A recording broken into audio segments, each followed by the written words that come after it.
Right then, you're going to apply to undergraduate university in the United States in 2019. What will you have to do? And when will you have to do it? January through March. Summer school.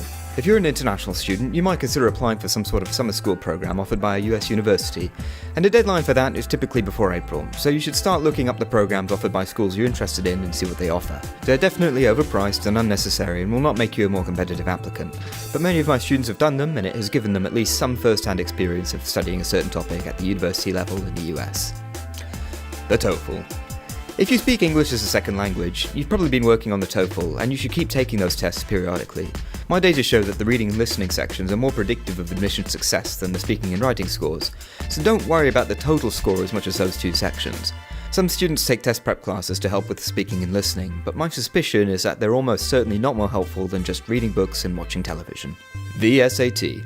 If you haven't already, you should sign up for an SAT test as soon as you can and start doing some practice questions just so you can get a sense of how hard it's going to be for you. How high does your score need to be? Well, I've looked over a lot of student data from previous years, and one pattern I see is that higher SAT scores will not improve your chances of admission unless your score is lower than what an admissions officer would expect based on your school and grades and class rank. So if you take the SAT in March and do better than all your classmates, you should apply your intelligence to doing something more useful. Remember, elite students spend their time applying their talents, not sitting in a cram school. On the other hand, if you take the SAT and score worse than all your friends from the same school with the same grades and roughly the same level, then you should consider signing up for a test prep course to get more familiar with the test. My students typically take an SAT at the beginning of the year so they know what it is, once at the end of the summer around August after they've done some practice, and a last one for good luck in early October. Choosing schools and programs. As for universities and majors and programs, you don't have to make any decisions yet except whether or not you want to apply for some sort of studio art program, because those will require you to submit a diverse portfolio of works that you would have to begin planning now. Otherwise, if you don't do anything that would result in a portfolio, then you don't need to make any decisions yet. You can explore some potential major topics by studying for AP tests that interest you, and I'll be making some videos about different college majors and career paths later in the year. Applications essays. As for writing essays and applying, the only thing you can really start working on is putting together an activity list. When I start working with students early in the year, that's usually what I start working on first, because it helps me get to know my students and help them plan out their summer activities. April through June. Grades. Focus on getting good grades. Admissions officers care about improvement as well as GPA, and there's still time to show an uptick if your grades haven't been that great. Application systems.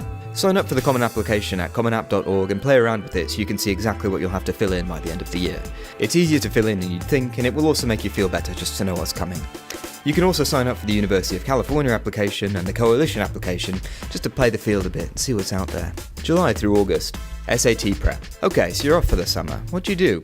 If you're Chinese, your parents probably will have signed you up for the SAT and TOEFL prep classes, which can definitely improve your scores if they're lower than your classmates. Be aware that this is the option for people who lack the confidence and imagination to do anything else, and you will be judged accordingly. So if you can think of anything, literally anything more interesting to do, you should do that instead. Summer activities. My students are often aware of a number of science research programs and other themed summer camps, but if they're not, I often try and help them take one of their interests to the next level by organising an event or building a machine or leading a group activity related to their interests. It's particularly impressive to admissions officers as students can take initiative to put on an activity or event themselves, rather than spending boatloads of money to merely participate in a scheduled program, and I try and push students towards initiating their own project wherever possible. Personal statement. Other than that, the summer is a good time to begin working on the personal statement, which is a 650-word essay about your worldview and values that doesn't require you to know which major or school you're going to. It's a new style of writing and many students fumble around quite a bit before they really get it, so I'd expect to spend about 5 hours per week experimenting with personal writing during this summer. During this period, I usually consult with my students at least once or twice a week, with the goal of finishing the personal statement by the end of the summer. Expect it to take you about 40 hours. September through October. In September, you're back to school again. Your quarter grades still matter, so get good ones. But despite that, this is admissions prime time, and you can expect to spend at least 80 hours researching schools and writing essays during this period. Your first concern is to secure recommendation letters. Then you can complete early admissions essays and finalise your SAT and TOEFL scores before the 1st of November. Recommendation letters. As soon as you go back to school, you should approach a couple of teachers who have some insight as to your involvement in school and ask if they'd be willing to help out, and from there you can follow the instructions on the online application forms to help you. If you're in China, then your teachers may not be willing or able to write letters, and you'll have to spoon-feed them some content to write about and possibly even show them exactly how to write it. Whether they're able to write it themselves or not, it's polite and helpful to provide recommenders with a tidy list of your activities and accomplishments for their reference, and I'll talk about how to do that in another video. If you're applying to US top 20 schools and liberal arts colleges, you'll definitely need 2 recommendations and a counsellor recommendation. On the other hand, if you're only applying to the University of California schools and larger schools have ranked around 40 or lower, then you can probably forget about this requirement altogether. Finalizing SATs. Your last chance to take the SAT is in early October, and those scores will come out by the end of the month, with just enough time to choose a different early decision target school, depending on whether the results were better or worse than you expected. If you planned well, you will already be familiar with the SAT and will have finished any preparation and practice long ago, but your scores may still benefit from having spent the last month researching schools and writing essays in English. Some students want to postpone their applications until regular decision because they think that their test scores will be better in December. They're wrong. First, all the other students you're competing against will have the same opportunity to improve their scores, and second, within the space of 2 months, your score is almost as likely to decrease as it is to increase because standardized testings are just not accurate enough to reliably capture such small changes in your abilities. So finish your tests in October and move on. Early admissions essays. I always have my students apply early because it increases their chances of getting in, and because they get the results in December while there's still time to apply for more schools if necessary. Based on your summer SAT scores and your academic interests, you should be able to put together a school list with about 15 private schools, the UCs, and other state schools. Most private schools offer some combination of early decision and early action options due the 1st of November, although a few deadlines come at the 15th of October. The goal is to choose the most ideal school that you could possibly get into and apply to its early decision option, which means that you will be committed to going to that school if you get in.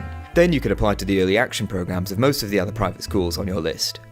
Most private schools with early admissions programs require 1 or 2 essays about why you want to go to that school, why you want to study a particular course at that school, and which activities have been most influential in helping you choose your path. The goal with these essays is to devise a reasonable study plan based on information about the school's resources that you can find online, and to show admissions officers how the study plan you've chosen is related to the activities you've already done and enjoyed. These essays are quite time intensive. You should plan on setting aside about 1 hour a day for research and writing during this period. During this time, I normally consult with my students for about 3 hours a week. All in all, I'd expect to spend about 80 hours on early admissions. November. I usually have my students reserve November for working on UC essays and applying to other state schools with deadlines on the 30th of November. These essays are a bit different from the personal statement and the supplement essays, but by this time most students have come up with 5 or 6 talking points that they can use to squeeze into any new essay or interview that comes up, and at this point applying to additional schools becomes very easy. Also, the UC essays don't require you to do any research on the UC schools, so students can probably get away with spending 3 or 4 hours a week writing, and a total of 16 hours over the month to apply to as many UC campuses as you want. Some of my students take the November SAT, whose scores come out before early admissions decisions are released in December. These scores might also be considered for early admissions, but they also might very well not be, and it's a huge distraction from writing essays, so finish the SAT in October. December. My students are basically finished by December, and if you do it right, you will be too. By the 15th of December, you will already know your early admissions results, and if you're not satisfied and you're looking for more options, you can add more regular decision schools and even consider applying to Canada. The big deadline for regular decision for most private schools comes at the end of the year, but if you're on top of things, you won't even need to worry about it. That's all for now. Subscribe to this channel and I'll keep telling you what you need to know as we continue this process throughout the year. In the meantime, check out my website, cliveparkinson.com. Now you can fully book and pay for an appointment online without even having to talk to me. It's the way of the future. Click here to see this video in Chinese, and until next time, don't ever let anyone tell you you're not good enough, even when you know deep in your heart that they're absolutely right. Bye bye.